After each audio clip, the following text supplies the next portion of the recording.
Halo semua, kembali lagi di channel Bochnime. Sebelum kita mulai, klik tombol subscribe dan aktifkan notifikasinya supaya kalian tidak ketinggalan info dan teori terbaru mengenai One Piece. Sekarang lanjut ke pembahasan. Kali ini Mimin Bochnime melanjutkan scene selanjutnya.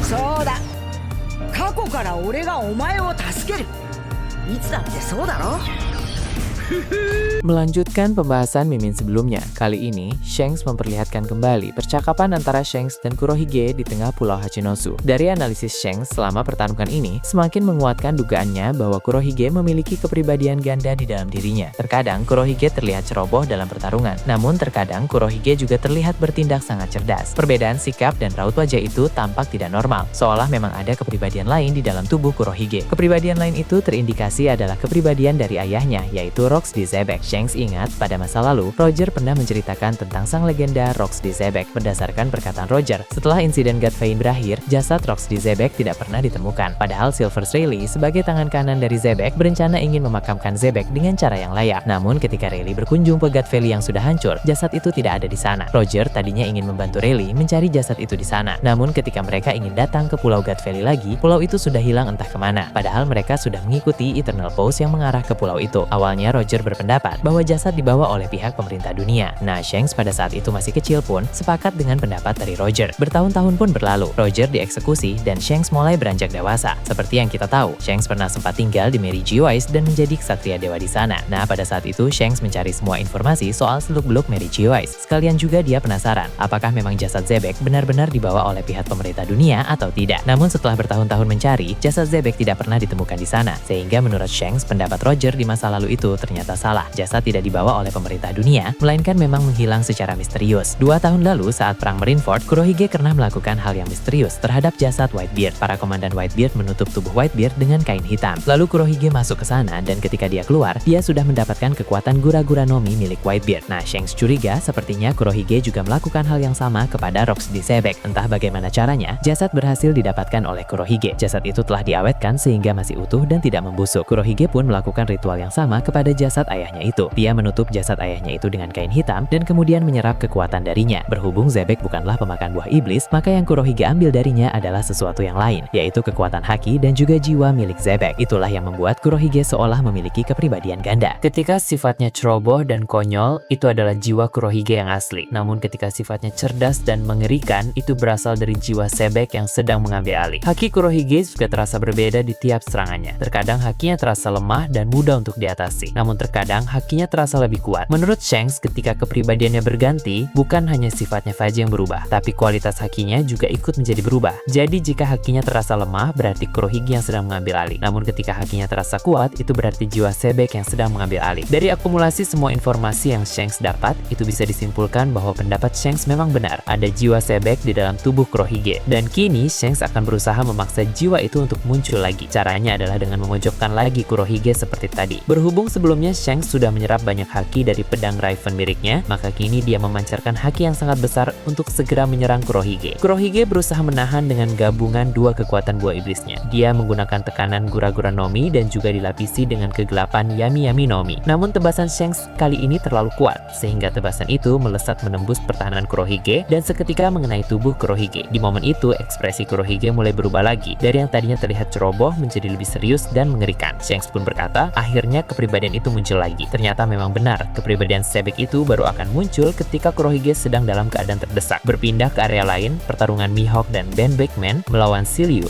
Avalo Pizarro, dan Vasco Shot telah berjalan dengan semakin intens. Di sana, semuanya terus menggunakan berbagai teknik serangan kuat milik mereka masing-masing, sehingga menciptakan dampak-dampak besar yang menarik perhatian banyak orang di sana. Ada momen di mana Shiryu yang telah menjadi semakin kuat, cepat, dan tangguh karena mengonsumsi ramuan Dokyu, melancarkan salah satu jurus pamungkasnya, di mana dia melapisi busa Soku haki kuat pada pedang Rayu, lalu bergerak dengan kecepatan tinggi tepat ke arah Mihawk. Ketika serangan tersebut digunakan, busa Soku haki yang terlepas pun dapat menghancurkan lingkungan sekitar di sana. Namun Mihawk mampu menangkis serangan pamungkas itu dengan sangat baik. Shiryu pun berkata, walau sedang memperkuat diri dengan ramuan milik Dokyu, memang tetap sulit untuk menghadapi orang skuad Mihawk. Namun sejak awal, Shiryu memang paham bahwa pertarungan tersebut pasti akan sangat sulit, karena Mihawk adalah puncak dari para pendekar pedang. Namun meski memang tidak bisa menang pun, setidaknya Shiryu ingin memberikan perlawanan sebaik mungkin. Karena itu itu menjadi pencapaian yang bagus untuk seorang pendekar pedang seperti dirinya. Mihawk pun balas menyerang dengan salah satu jurus yang memadukan armamen haki dan Busoshoku haki tingkat tinggi. Tapi Shiryu mampu menghindarinya tepat waktu. Kegesitan pergerakan Shiryu secara alami saja sudah sangat bagus. Terus apalagi sekarang ketika fisiknya mendapat stimulasi, tentu dia menjadi lebih lincah lagi. Tapi meski Shiryu mampu untuk menghindar dengan gesit, serangan Mihawk rupanya tidak hanya satu itu saja. Si mata elang tersebut melancarkan tebasan susulan yang mana kali ini dengan menciptakan pusaran angin tajam mirip dengan jurus Tatsumaki milik Zoro. Namun jurus yang Mihawk gunakan ini jauh berbeda dengan Tatsumaki milik Zoro. Pusaran pedang yang Mihawk ciptakan berputar jauh lebih cepat lagi. Lalu seiring berjalannya waktu mulai membesar dengan sendirinya. Pusaran tebasan pedang itu pun memancarkan petir hitam yang menandakan ada kandungan haki kuat di dalam serangan tersebut. Shiryu bergerak untuk menghindarinya, tapi pusaran tajam dari Mihawk bergerak dengan sangat cepat mengejarnya dan kemudian berhasil menjangkaunya. Dengan begitu, maka sang komandan Titan ini pun mau tidak mau harus menangkis dengan sekuat tenaga. Untuk beberapa saat dia memang sempat menahan, tapi tak lama kemudian Shiryu terlempar karena tak sanggup menahan serangan kuat itu. Sementara itu, Ben Beckman juga tengah bertarung melawan Avalo Pizarro dan juga Vasco Shot. Avalo Pizarro menjadi yang paling merepotkan di antara mereka berdua karena dia mengonsumsi ramuan Dokyu sama seperti Shiryu. Dia mengambil pertarungan jarak dekat memakai teknik-teknik bela diri hebat dipadukan dengan Busoshoku haki Abuat. Sesekali Avalo juga memakai jurus-jurus dari buah iblis Shima Shimanomi yang dia miliki. Dia menggunakan kekuatan itu sesuai kebutuhan dan relatif aman untuk keadaan dirinya sekarang. Sedangkan Vasco Shot, dia bertugas mengganggu fokus Ben Beckman dengan serangan-serangan unik dari jarak menengah menggunakan kekuatan buah iblis alkohol miliknya. Kondisi Ben Beckman saat ini sudah tidak lagi prima karena kelelahan dan juga terluka dari berbagai pertarungan sebelumnya. Tapi meski begitu, tak ada satupun serangan baik dari Avalo Pizarro maupun Vasco Shot yang berhasil mengenai Ben Beckman. Ya, Ben Beckman berhasil menangkis, menghindar, bahkan membalas serangan mereka dengan baik. Jadi, jika saja sekarang Ben Beckman sedang dalam keadaan yang sangat prima, tentu dia akan jauh lebih mendominasi lagi dalam pertarungan di tempat itu. Karena dalam kondisinya yang sedang kelelahan seperti ini saja, Ben Beckman masih bisa mengungguli dua komandan Titan itu. Kemudian, berhubung Shiryu belum kembali usai terlempar oleh serangan Mihawk tadi, Mihawk pun senangnya menyerang Vasco Shot yang dari tadi selalu mengganggu fokus dari Ben Beckman. Vasco Shot yang diserang menangkis dengan Busoshoku haki terkuat yang bisa dia pakai. Namun meski begitu, tapi dia tetap terpental dan juga terluka. Vasco Shot memang masih bisa bangun kembali, tapi dengan kondisi tubuh yang terlihat cukup buruk. Mungkin tak lama lagi Vasco Shot akan segera mengalami kekalahan dalam pertarungan tersebut jika dia memilih untuk terus melanjutkannya. Perlu diingat bahwa Vasco Shot ini tidak mengkonsumsi ramuan Dokyu seperti Shiryu dan Avalo Pizarro, sehingga kekuatan dan daya tahan tubuhnya normal, tidak sekuat Shiryu dan Avalo Pizarro. Sekarang ini di kapal Frost Guild, jurumudi hebat yang datang bersama Mihawk telah berhasil mengalahkan aliansi Kurohige dengan bounty 700 juta berry.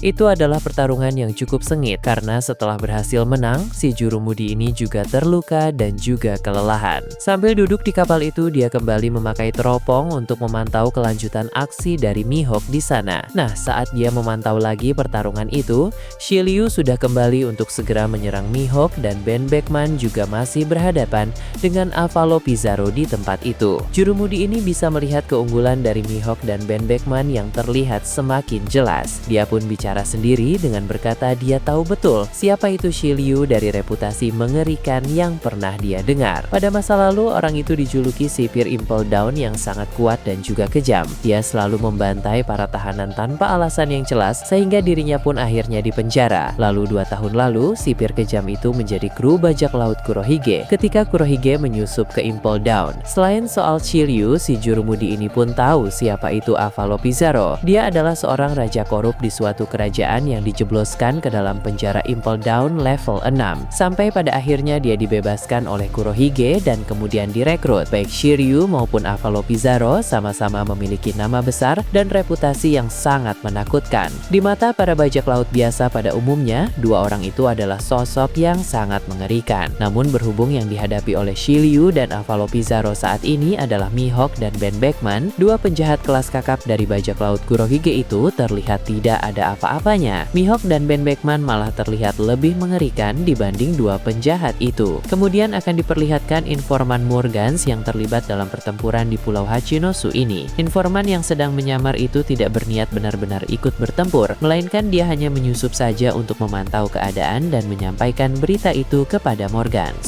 Sebelumnya dia sudah melapor kepada Morgans soal Mihawk yang baru saja tiba, dan saat ini Mihawk sedang bekerja sama dengan Ben Beckman dalam melawan 3 komandan Titan sekaligus. Namun karena yang dilaporkan baru sepenggal berita itu saja, maka Morgans meminta informan itu untuk terus memantau pertempuran di sana dengan lebih detail lagi. Dan kalau bisa, ambil juga beberapa foto yang bisa dijadikan gambar sampul di koran nanti. Informan itu pun terus memantau dan mendapat bahan laporan bagus tentang pertarungan Mihawk melawan Shiryu. Dia terus mengamati pertarungan tersebut agar nanti bisa diceritakan secara detail kepada Morgans untuk dijadikan berita menarik, apa saja jurus-jurus yang mereka pakai, dan seperti apa pertarungan itu berjalan. Pertempuran di Pulau Hachinosu ini tidak hanya akan menjadi satu berita saja, melainkan menjadi beberapa judul berita dengan fokus yang berbeda-beda. Sebab ada begitu banyak hal luar biasa yang telah berlangsung di sana sejak awal. Ada pertarungan Shanks melawan Kurohige, ada pertarungan Mihawk dan Ben Beckman melawan 3 Komandan Titan, dan ada juga pertarungan-pertarungan menarik lain, baik dari kubu bajak laut Hagami, bajak laut Kurohige, maupun Angkatan Laut. Semua kejadian itu akan menjadi berita panas dalam koran yang akan diterbitkan nanti. Morgans juga akan mengumpulkan semua detail informasi dari para informan di seluruh dunia. Bukan hanya yang di Hachinosu saja, tapi yang di Elbaf, yang di Merigoyes, dan bahkan di tempat-tempat lain juga akan dia kumpulkan semuanya. Morgans pun akan menyusun semua berita itu dengan semenarik mungkin. Kemudian akan diberitahukan pertarungan Barbel melawan 4 marinir yang terdiri dari Smoker, Momo Usagi, Kobe, dan juga Prince Grus. Walau para marinir itu menang jumlah, tapi secara kekuatan Barbel masih lebih unggul. Teknik tanah liat Prince Grus tak mampu menandingi serangan-serangan elemen air dari manusia ikan legendaris itu. Smoker dengan kekuatan logia asapnya juga tidak bisa berbuat banyak untuk menghadapi haki dari Barbel. Lalu Kobe dengan tinju-tinju kuatnya pun kalah tenaga juga ketika diadu dengan Barbel. Begitu juga dengan Momo Usagi yang kelincahannya tidak mampu mengecoh penglihatan Barbel. Jadi di sini sang mantan kru bajak laut Rocks itu membuktikan bahwa kualitasnya sebagai bajak laut legenda memang benar-benar sangat hebat. Ditambah lagi, ramuan Dokyu yang dia konsumsi beberapa waktu lalu pun berperan penting untuk dirinya sekarang. Dia yang memang pada dasarnya sulit untuk dihadapi, kini menjadi semakin sulit lagi dengan peningkatan kekuatannya yang sangat signifikan. Setelah itu akan diperlihatkan Lime Juice dan Bong Punch yang masih berbincang soal keadaan Pulau Hachinosu di kapal Red Force bajak laut Akabami. Tiba-tiba, ada lagi beberapa aliansi Kurohige yang datang ke sana untuk mengincar kapal tersebut. Lime Juice pun ingin segera maju lagi, tapi Bong Punch bilang serahkan saja pada dirinya. Walau kondisi Bong Punch memang belum benar-benar pulih, tapi jika hanya melawan orang-orang itu saja, dia pasti masih mampu. Jumlah musuh tidak terlalu banyak dan tidak ada nama besar di antaranya. Nah, jadi memang pertarungan kali ini tidak akan terlalu sulit. Bong Punch pun segera bersiap. Begitu juga dengan monyet bernama Monster yang menjadi rekan setianya itu. Kemudian di area lain, ada Katarina Devon dan Van Auger yang sudah selesai berbicara. Mereka sudah memiliki suatu rencana yang menurut mereka sangat bagus. Di antara para komandan Titan lain, Devon dan Van Auger memang adalah dua orang yang paling unggul dalam hal kecerdasan. Sebelum masuk ke penjara Impel Down, Devon dulu dikenal sebagai pemburu bulan sabit. Dia sering memburu dan membunuh para wanita yang memiliki wajah cantik. Dalam proses perburuannya itu, dia selalu memakai suatu strategi sehingga tak heran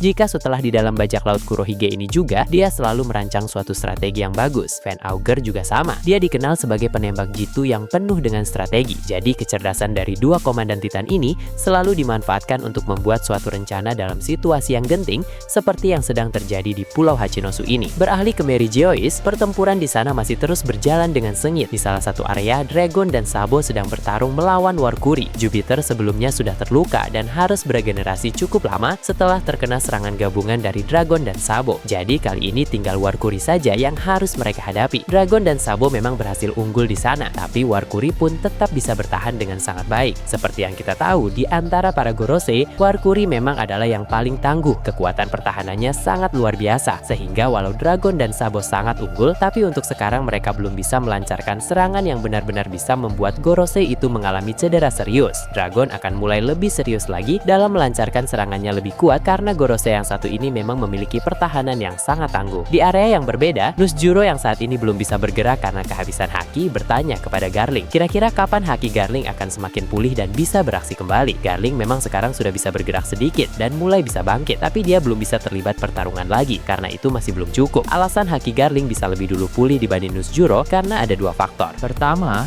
ketika mereka berdua melancarkan serangan bersamaan kepada Dragon beberapa waktu yang lalu, serangan Nusjuro masih lebih kuat dibanding Garling. Jadi memang serangan gabungan itu lebih didominasi oleh serangan besar Nusjuro, sedangkan Garling tidak terlalu mengeluarkan banyak tenaga. Kedua, sebagai bagian dari keluarga V Garland, haki Garling memang lebih besar daripada Nusjuro, sehingga dalam proses pemulihan haki pun dia bisa memulihkannya dengan lebih cepat. Di sana, Garling pun menjawab pertanyaan dari Nusjuro tadi dengan bilang bahwa sebentar lagi dia akan bisa mulai bertarung kembali. Hanya butuh waktu beberapa menit saja. Rencananya, Garling akan menyerang pemimpin Lunaria yang sedang bertarung menghadapi Gorosei Mars di sana. Nah, dengan mengambil alih pertarungan itu, Mars akan mendapat kesempatan untuk mendekati Nusjuro dan berbagi haki. Mengapa bukan Garling saja yang menyalurkan hakinya kepada Nusjuro? Karena haki Garling yang baru pulih masih terlalu sedikit untuk memakai teknik penyaluran haki. Jadi memang harus Gorosei Mars lah yang melakukan hal tersebut, karena haki dari Gorosei itu masih terbilang sangat banyak. Nah, bagaimana menurut kalian terkait ini? Nah, itu tadi berbagai hal menarik pada pembahasan channel Bochnime kali ini.